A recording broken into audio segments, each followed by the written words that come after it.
Good morning Madhya Pradesh. मैं हूं आपके साथ योगिता वाजपेयी। तो मध्य प्रदेश में आज क्या है खास, इस बुलेटिन में आपको बताएंगे, लेकिन उससे पहले नजर हेडलाइंस पर। भोपाल में मंत्रालय में होगी मोहन कैबिनेट की बैठक। कई अहम प्रस्तावों पर होगी चर्चा। आगामी बजट पर भी होगा मंथन।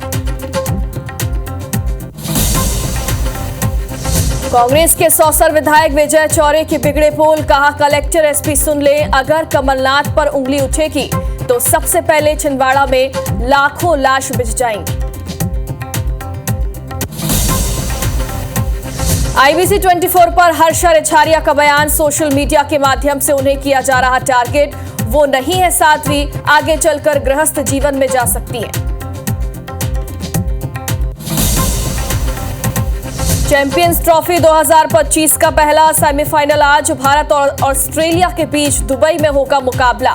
दोपहर 2:30 बजे शुरू होगा मैच। मध्य प्रदेश के फैंस में भारी उत्साह।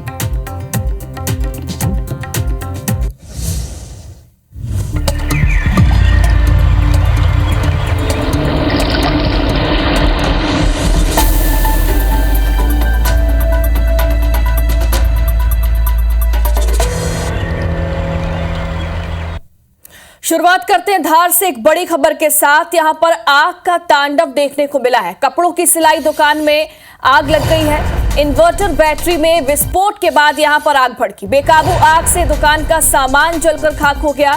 कड़ी मशक्कत के बाद आग पर काबू पाया गया।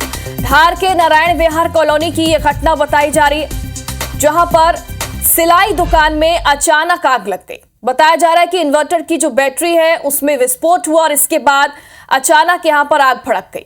बेकाबू आग से दुकान का सारा सामान जलकर खाक हो गया। कड़ी मशक्कत के बाद, कई घंटों की मशक्कत के बाद आग पर काबू पाया गया। नारायण विहार कॉलोनी की यह घटना है, जहां पर अचानक एक सिलाई दुकान में आग भड़क गई। हालांकि राहत की बात है कि आग पर काबू पा लिया गया है। कोई जनहानि इसमें नहीं हुई है। इन्वर्टर की बैटरी में अचानक से विस्फोट हुआ और उसके बाद दुकान में आग भड़क गई। नारायण विहार कॉलोनी की यह घटना है। हालांकि कड़ी मशक्कत के बाद आखिरकार आग पर काबू पा लिया गया।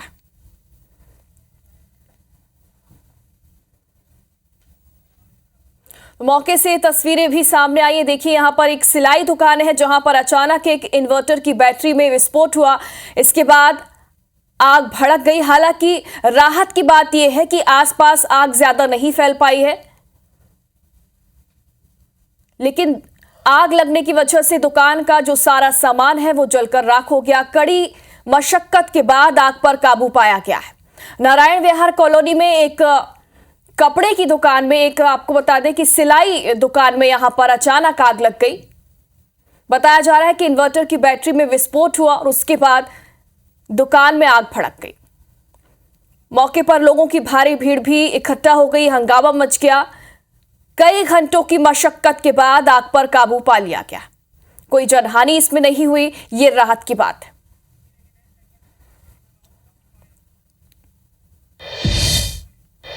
तो वहीं टीकमगढ़ में भी आग का तांडव देखने को मिला है। किले का मैदान में प्रदर्शनी में अचानक यहां पर आग लग गई। बताया जा रहा है कि शॉर्ट सर्किट की वजह से यहां पर आग लगी है। आज सुबह नगर परिषद परेला की यह घटना बताई जा रही है। नगर के गोल बाजार के मोबाइल शॉप में यहां पर आग लगी। कोतवाली थाना क्षेत्र की यह घटना बताई जा रही है, जहां पर आग का तांडव देखने को मिला है। बताया जा रहा है कि प्रदर्शनी में यहां पर अचानक आग लग गई। शॉर्ट सर्किट की वजह से यहां पर आग लगी। नगर परिषद परेला की यह घटना बताई जा रही है, जहां पर गोल बाजार की एक मोबाइल शॉप में आग लगी। तो आगजनी की दो घटनाएं यहां पर हुई हैं। एक किले का मैदान में प्रदर्शनी में अचानक आग लग गई, तो वहीं दूसरी घटना जो है वो एक मोबाइल शॉप में हुई है। तो आज सुबह दो आगजनी की घटनाएं हुई हैं। नगर परिषद परेला की दूसरी घटना है। गोल बाजार के मोबाइल शॉप में भी यहां पर आग लग गई। कोतवाली थाना क्षेत्र की यह घटना है। टीकमगढ़ से सुबह सुबह दो आगजनी की खबरें सामने आई हैं। पलेरा और कोतवाली थाना क्षेत्र में यहां पर आगजनी हुई। एक जगह प्रदर्शनी में आग लग गई, तो वहीं दूसरी जगह मोबाइल शॉप में अचानक आग भड़क गई। और अब भोपाल से एक बड़ा अपडेट है। रविंद्र भवन की पार्किंग में रेप का ये मामला है। नाबालिग से रेप मामले की जांच अब एसीपी करेगी। भोपाल में घटना की जांच एसीपी करेंगे। जांच के बाद ही अगली कार्रवाई होगी। भोपाल में एसीपी की जांच के बाद ही ये केस दर्ज होगा। आदिवासी नाबालिग ने रेप का आरोप लगाया था। कल ये खबर सामने आई थी, जहां पर रविंद्र भवन की पार्किंग में रेप की घटना को अंजाम दिया गया था। और अब इस मामले की जांच जो है वो एसीपी करेगी और जांच के बाद ही केस दर्ज होगा।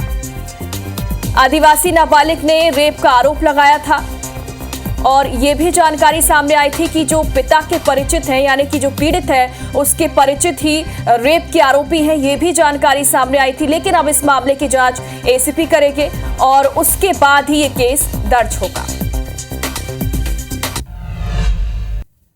और इधर रतलाम में एक मरीज ने अस्पताल के बाहर हंगामा किया है। मरीज ने अस्पताल प्रबंधन पर आरोप लगाया है। बेहोश कर महंगी दवाइयां परिजनों से मंगाने का आरोप लगाया गया।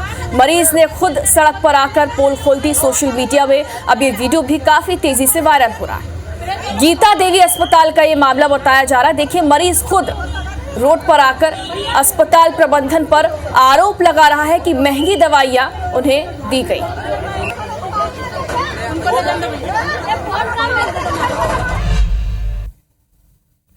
और मध्य प्रदेश के हटिया में एक बड़ा एक्शन लिया गया है। गौ सेवकों ने 70 गायों से भरा कंटेनर पकड़ा है। कंटेनर छोड़कर तस्कर फरार हो गए।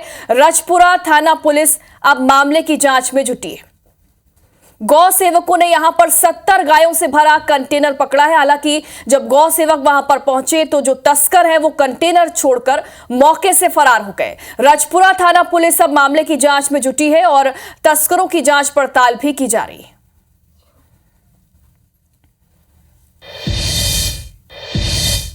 और महाकुंभ में फेमस हुई हर्षा रिछारिया एक बार फिर से सुर्खियों में है। क्यों? क्योंकि हर्षा रिछारिया अब सोशल मीडिया पर फेक अकाउंट से परेशान हो गई हैं। उनका कहना है कि कुछ धर्म विरोधी लोग उन्हें परेशान कर रहे हैं। मामले में हर्षा ने भोपाल के साइबर क्राइम थाने में खुद के नाम पर 55 फेक आईडी के खिलाफ एफआईआर भी दर्ज कराई। इस बात की जानकारी उन्होंने सोशल मीडिया पर पोस्ट कर दी। IBC 24 पर हर्षा ने अपनी बात खुलकर रखी। सुनिए हर्षा ने एक्सक्लूसिव इंटरव्यू में क्या कहा।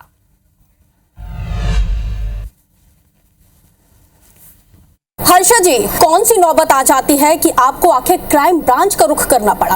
अभी जैसे जैसे टाइम आगे बढ़ रहा है ना, वैसे वैसे हम देख रहे हैं कि सोशल मीडिया के माध्यम से, इलेक्ट्रॉनिक मीडिया के माध्यम से कितने फ्रॉड्स भी सामने आ रहे हैं, कितने साइबर फ्रॉड सामने आ रहे हैं। उसके साथ साथ AI जब से आया है तब से कितने ऐसे फेक वीडियोस हैं जो बड़े बड़े लोगों के ही नहीं बल्कि किसी के भी उठा के बना दिए जाते हैं। आज के टाइम में मतलब अब मैं किसी के साथ फोटो क्लिक करवाते हो या कोई आके बोलता है मैम सेल्फी लेना है या वीडियो बनवाना है, तो मुझे खुद में डर लगने लगा है कि अगर मैं किसी के साथ फोटो क्लिक करवाते हूँ तो कल को ये फोटो कैसी एडिट करके दिखा दी जाए पता ही नहीं चलेगा। फिर आप सफाई देते रहो कि भाई ये ओरिजिनल फोटो या वीडियो है जिसको एडिट करके डाला गया है। जिस मकसद के चलते आप महाकुंभ में गई थी, क्या वो मकसद पूरा हुआ? मुझे कुछ दिन महाकुंभ क्षेत्र से दूर रहना पड़ा, लेकिन मैं वापस गई और वापस जाने के बाद मैं और आश्रमों में रही और जगह जगह आश्रमों में मुझे बुलाया भी गया। मैं बहुत से साधु संतों से मिली। तो मुझे लगता है कि वो मेरा बहुत बहुत एक ऐसा गोल्डन टाइम था जो मेरे लिए शब्दों में उसे बोल पाना पॉसिबल नहीं है। तो हर्षा रिछारिया ने IBC 24 से खास बातचीत में कल ये सारी बातें रखी, अपना पक्ष उन्होंने रखा। और आज उज्जैन में हर्षा रिछारिया पहुंची है महाकाल मंदिर के दरबार में। बाबा महाकाल की भस्म आरती में वो शामिल हुई।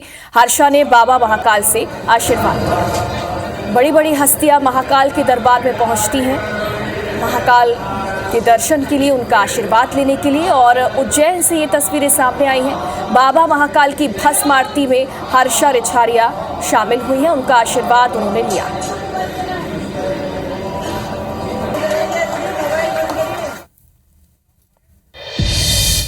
छिंदवाड़ा से है। यहां पर सौसा विधायक विजय चौरे ने कुछ ऐसा कह दिया जिससे खलबली मच गई।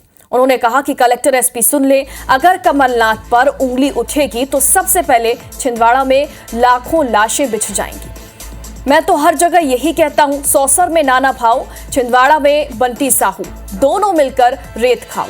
आक्रोश रैली में शामिल होने के लिए सौसर विधायक पहुंचे हुए थे और इसी दौरान उन्होंने ये सब कहा है।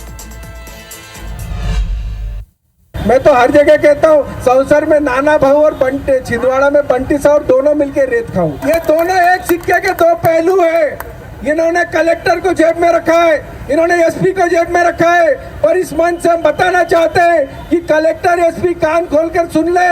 अगर कमलनाथ जी के ऊपर उंगली उठेगी तो सबसे पहले लाखों लोगों की लाशें छिंदवाड़ा में बिछेगी, और इसका संपर्क और सामना करने के लिए कांग्रेस का एक एक कार्यकर्ता आपके साथ है। और अब मध्य प्रदेश के मंडला से एक अपडेट है। यहां पर कान्हा टाइगर रिजर्व में नरबाग T199 की मौत हो गई। 2 महीने के दौरान 3 बाघों की मौत हुई है। बाघों की मौत से पार्क प्रबंधन में हड़कंप मचा हुआ है। कान्हा टाइगर रिजर्व का यह मामला है।